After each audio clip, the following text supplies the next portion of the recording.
I, 36 female, always knew my mother had a blind spot when it came to my brother, Ridge, 30 male. He could do no wrong in her eyes. He was the golden child, the one she doted on, while I was always the one expected to be understanding of his shortcomings. If he failed a class, it was because the teacher had it out for him. If he lost a job, it was because his boss was jealous. And if he cheated on his wife, well, according to Mom, men have needs, and it wasn't that big of a deal. I had learned to pick my battles with them, but this time I couldn't just let it go. Ridge had been married to my sister-in-law, Venetia, 26, female, for 5 years. She was a wonderful person, kind, patient, and far more forgiving than she should have been. She had given Ridge more chances than he deserved, and he threw them all away. His cheating wasn't just a one-time mistake, it was a pattern. Over the years, he had multiple affairs, each one more blatant than the last. Venetia had found texts, emails, and even hotel receipts. And each time my mother had told her to be a good wife and work through it. The final straw came when Venetia caught Ridge red-handed. Not just texts, not just suspicion. She walked in on him with another woman in their own home. That was it. She packed her bags and left. When I heard about the divorce, I called Venetia to check on her. She was heartbroken. She said she should have left sooner. I agreed with her. I told her she deserved better, and she thanked me for always being supportive. I thought that was the end of it. But then Mom called me.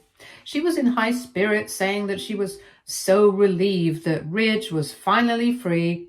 She said that Venetia had been too demanding and that Ridge needed to spread his wings. She claimed he was finally getting a fresh start and she wanted to celebrate. She wanted me to throw him a divorce party. I almost laughed, thinking she was joking, but she wasn't.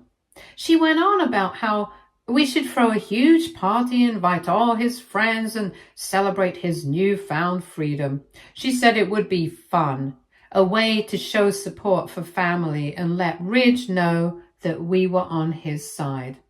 I told her absolutely not. She was stunned. She asked if I was joking. I told her I wasn't. I said there was no way I was going to celebrate the fact that Ridge had destroyed his marriage with his selfishness. I reminded her that Venetia had been nothing but kind to our family, that she had put up with so much, and that I was not going to pretend that Ridge was the victim here. Mom's tone changed instantly. She accused me of betraying my own blood. She said that no real sister would turn against her brother like this. She called me ungrateful and brainwashed. She asked me if I even belonged in the family, if I was really her daughter, because no child of hers would side with an outsider over their own brother. I told her that DNA didn't mean anything to me. That was the moment she disowned me. She said if I wasn't going to stand with my family, then I wasn't a part of it. She told me not to bother coming around anymore, and that if I loved Venetia so much, I should just go be her sister instead. I told her maybe I would. I hung up, shaking with anger. I wasn't surprised. I had always known my mother would pick Ridge over me. But actually hearing her say it, that still stung. Still, I had no regrets. I wasn't going to throw away my morals for a mirage of family loyalty. And honestly, being disowned sounded like a blessing. My mother thrived on drama. I had no doubt she would try something else. Update 1. I thought I was done with my mother and Ridge. I had made my stance clear. I wasn't supporting his ridiculous divorce party. I wasn't going to pretend his cheating was acceptable, and if that meant I was no longer part of the family, so be it. But of course, my mother couldn't let things go. A week after she disowned me, I started getting messages from relatives. Some were confused, asking if it was true that I had abandoned my family over a simple misunderstanding. Others were outright angry, calling me cruel for turning my back on my own brother when he needed support the most. I ignored most of them. But one of my aunts, Aunt Valerie, reached out with a different tone. She said she wasn't calling to pressure me, but she had just gotten off the phone with my mother and thought I should know something. Apparently, Mom had gone on a full-blown rampage. She was telling anyone who would listen that I was disrespecting my father's memory by siding with Venetia. She claimed that my refusal to support Ridge had confirmed her worst fears, that I wasn't really my father's child. I sat there stunned. I had never heard my mother say anything like this before, but Aunt Valerie told me Mom was convinced now. She was telling relatives that she always had a feeling something was off about me, that my lack of loyalty made sense because I wasn't really one of them. I laughed, but there was no humor in it. I asked Aunt Valerie if she actually believed any of this nonsense. She said, of course not, but Mom was committed to this story. She had even told Ridge, and apparently he ate it up. I couldn't believe it. If I wasn't hers and my father's child, then was she implicating herself by saying she cheated? Like, was she okay in the mind? How many brain cells did she lose planning Ridge's divorce party? My entire life, my mother had never questioned my paternity. But now, just because I wasn't falling in line like she wanted, she was implicating herself? I thanked Aunt Valerie for letting me know and hung up. Not even an hour later, my mother called. I debated letting it go to voicemail. I picked up, bracing myself. She didn't waste any time. She said she had done some thinking and that she needed to know the truth. She said that if I had nothing to hide, I wouldn't mind taking a DNA test. I asked her if she was serious. She said she was dead serious. She claimed she just wanted clarity, that she deserved to know the truth. I told her I wasn't entertaining her delusions. She didn't like that. She started ranting, saying that it all made sense now, that she always knew something wasn't right. She said my entire personality was proof that I wasn't really part of the family. I cut her off. I told her if she wanted to live in her little fantasy world, she could do that, but I wasn't playing along. She said I was avoiding the truth and that deep down I must know it too. I told her I wasn't wasting my time with this conversation. Then I hung up and blocked her.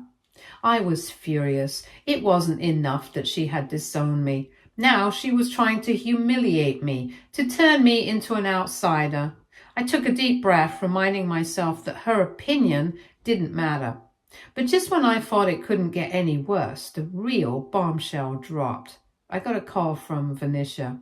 She sounded shaken, asking if I had been following the chatter on the group. I told her no. I had been too busy dealing with my mother's nonsense.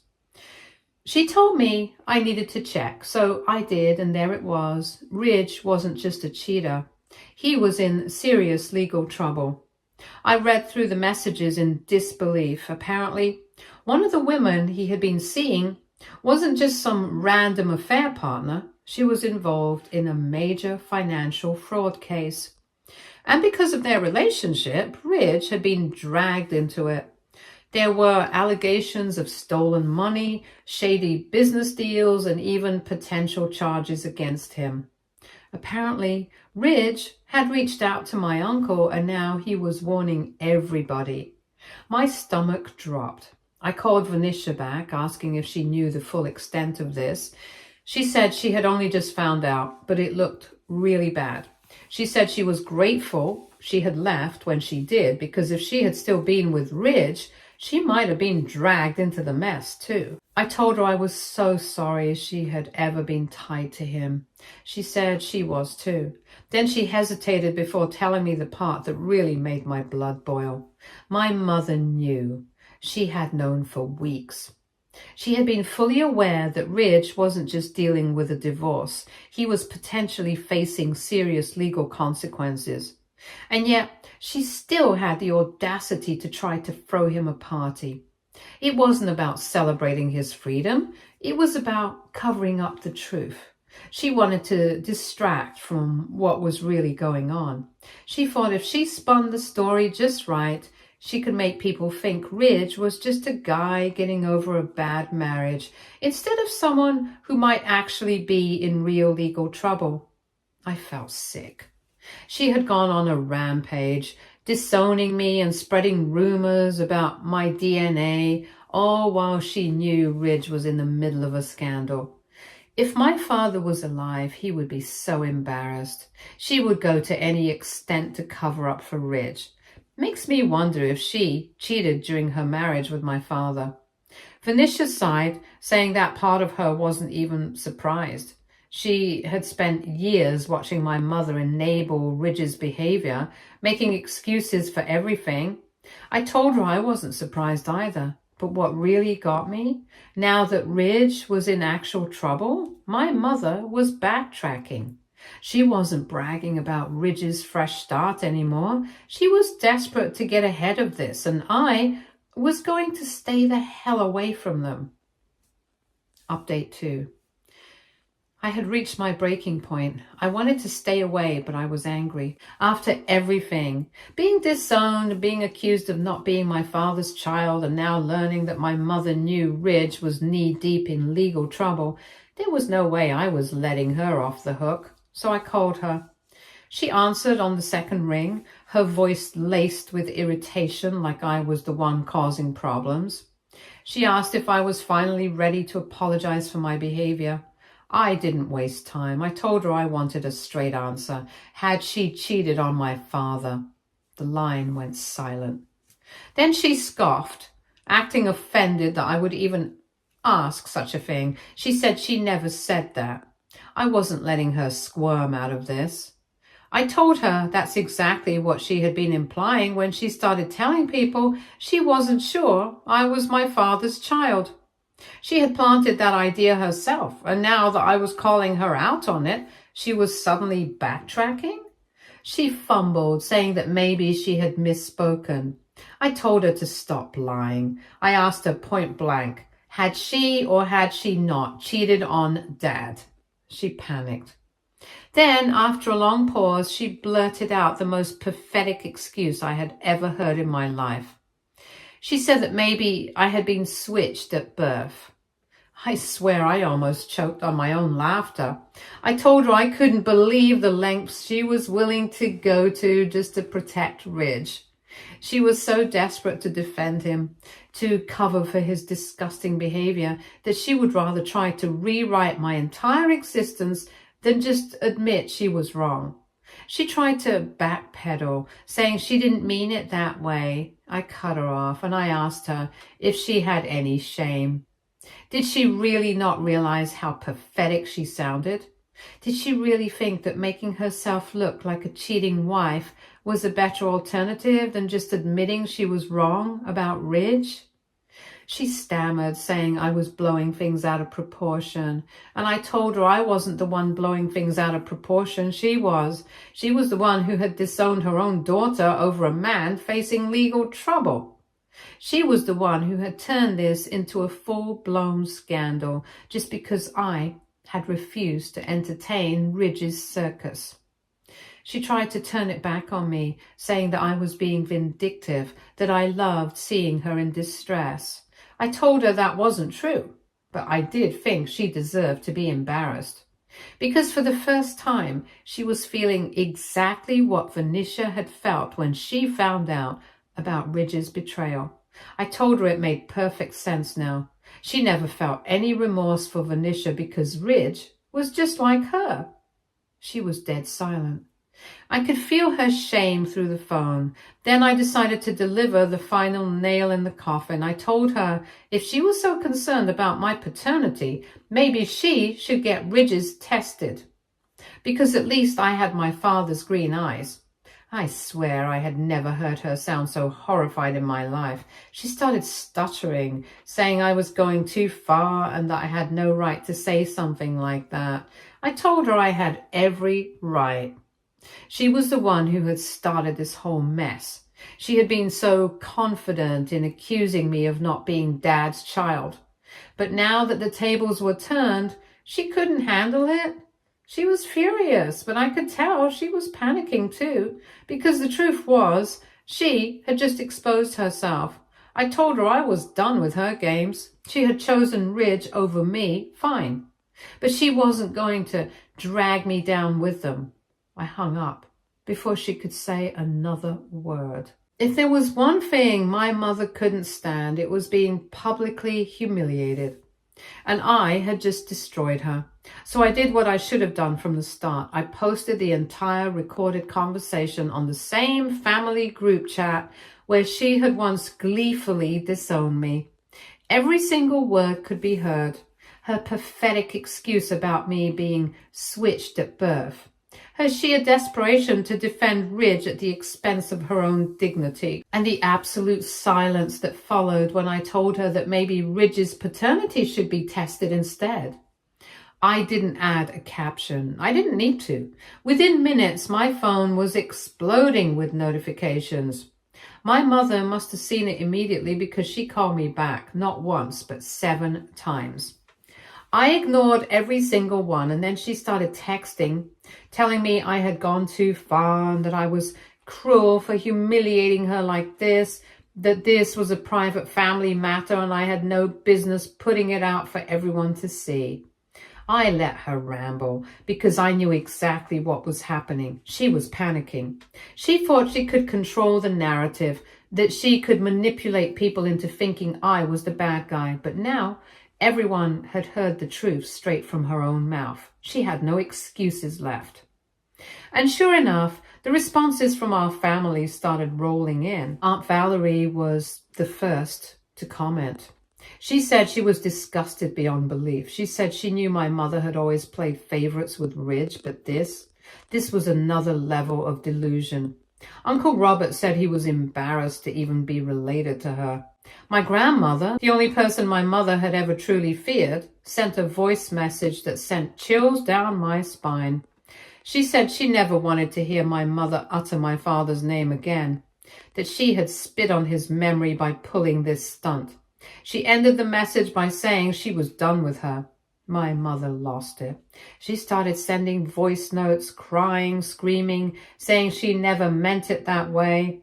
She swore up and down that she wasn't implying she had cheated, that she was just grasping at straws because she was so hurt that I had sided with Venetia, that she was just a mother trying to protect her son. I finally decided to respond, and I told her she wasn't protecting Ridge. She was enabling him, and now she was suffering the consequences of standing by a man who was about to ruin her life too, because she had no idea what was coming next. Update 4, 2 months later. 2 months passed, 2 months of silence, 2 months of finally feeling free from all the drama, toxicity, and manipulation. I had blocked my mother everywhere. She had made her choice. She chose Ridge. She chose to defend him, cover up for him, and even humiliate me to protect him.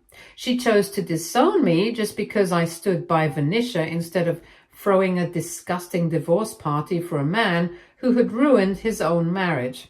And after everything she had said, everything she had done, I refused to let her slink back into my life like nothing had ever happened. But then, one random afternoon, my phone buzzed. A new number. At first, I thought it was spam. I almost ignored it. I skimmed over it, though, and there it was, a text from her. "Hey, sweetie, how have you been? It's been too long. I miss you." I stared at it. Was she serious? Acting like we were still close? Like she hadn't called me a mistake? Like she hadn't thrown me away like garbage just to protect her golden son? I didn't respond, but the text kept coming. She asked if I was doing okay, if I had been eating well, if work was fine, if I had heard from any of the family.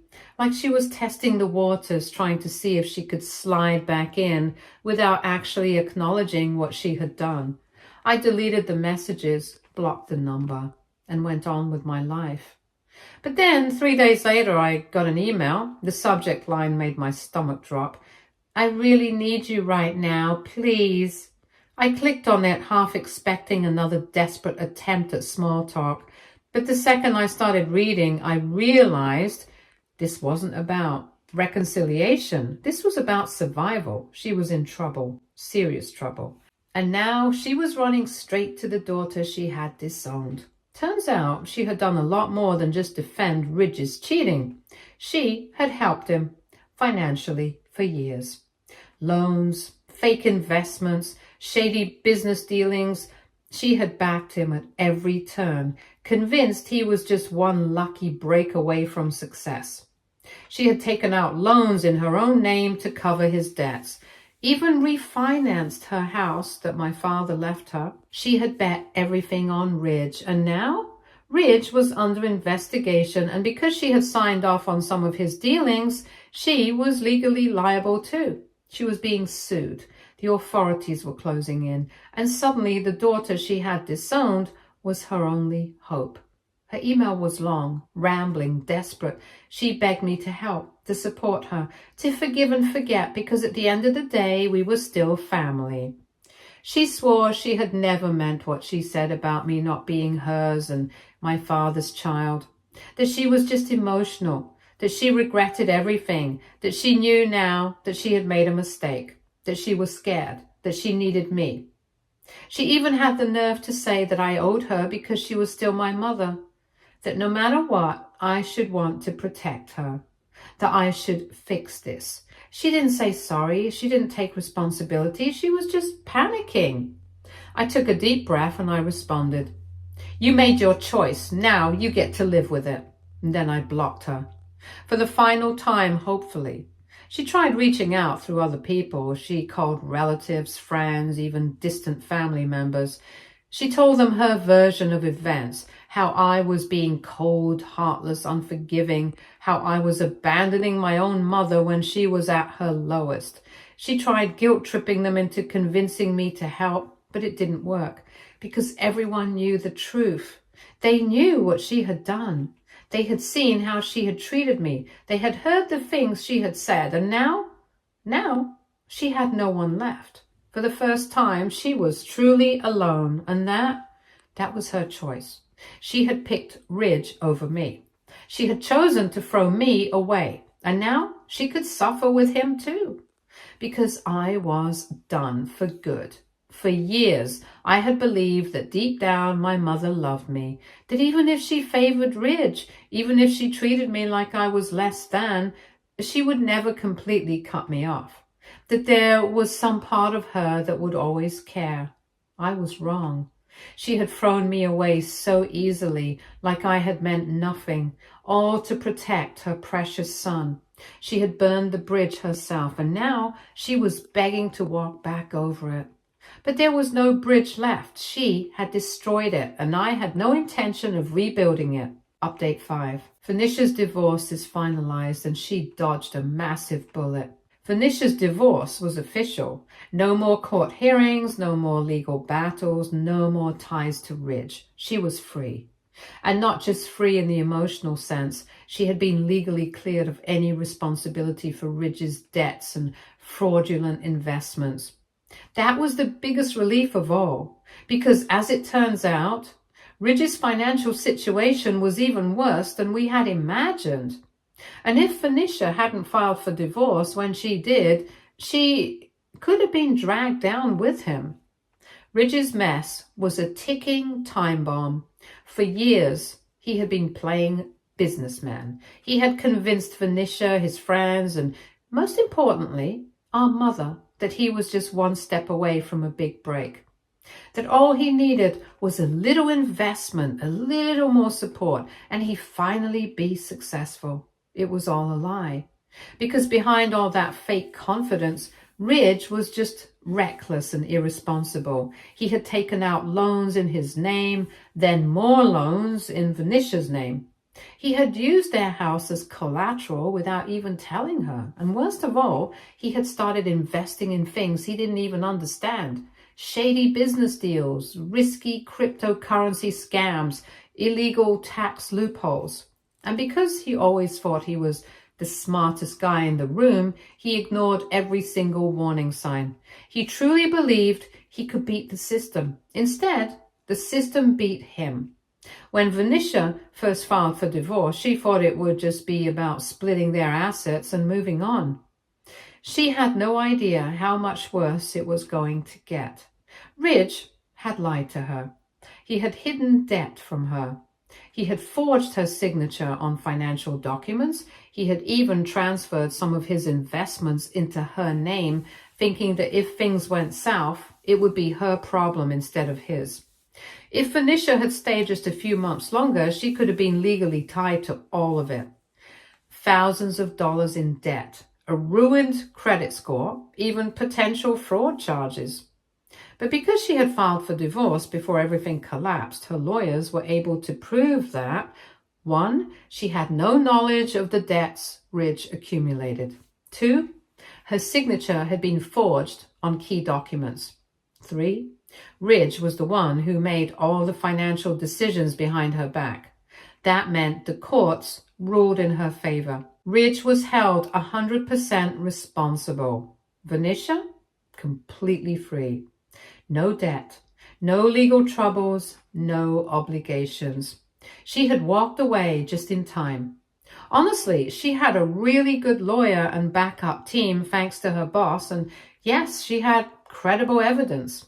As for Ridge, he was drowning.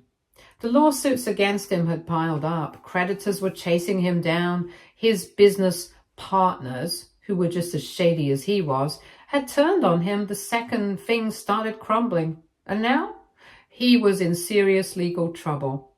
At first, he tried to weasel his way out of it, blaming everyone but himself.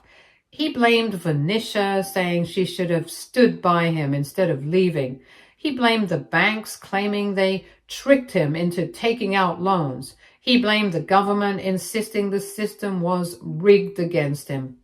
But no matter how much he whined, the fact was, Ridge had done this to himself. And now, with Venetia legally free from his mess, the only person left holding the bag was Mom, because she had co-signed some of his loans, because she had given him money, because she had helped him hide assets. And now, she was in just as much trouble as he was. The best part? Venetia didn't just survive, she thrived. The divorce had been painful, but it had also been the best decision of her life. From what I know, she had moved to a new city, she had found a great job, and she had surrounded herself with supportive friends. And the biggest win? She had finally gotten back her maiden name. She had completely erased Ridge from her life. No more attachments, no more reminders, no more baggage. And the cherry on top? Ridge thought Venetia would come running back when he hit rock bottom, that she would feel sorry for him, that she would offer to help. Instead, she sent him a single text. Good luck, you'll need it. And then she blocked his number for good. I'm planning on moving out of this city too. The further away from them, the better. But after everything, our mother had completely unraveled. She had burned every bridge. She had destroyed every relationship. She had ruined her own reputation. All because she refused to see Ridge for who he really was. And now she had no one left. She tried reaching out again, and this time she wasn't even pretending to be a loving mother. She was just begging. She needed money. She needed help. She wanted someone, anyone, to bail her out. And just like before, I told her, you made your choice. Now you get to live with it. And this time, she finally understood because she stopped reaching out after that. I had no guilt, no doubts. I had chosen the right side, and I had no sympathy left to give because Venetia and I, we had escaped. And that was the only closure we needed. Venetia's freedom wasn't just about the divorce. It was about walking away from a family that had always prioritized Ridge's needs over everyone else's.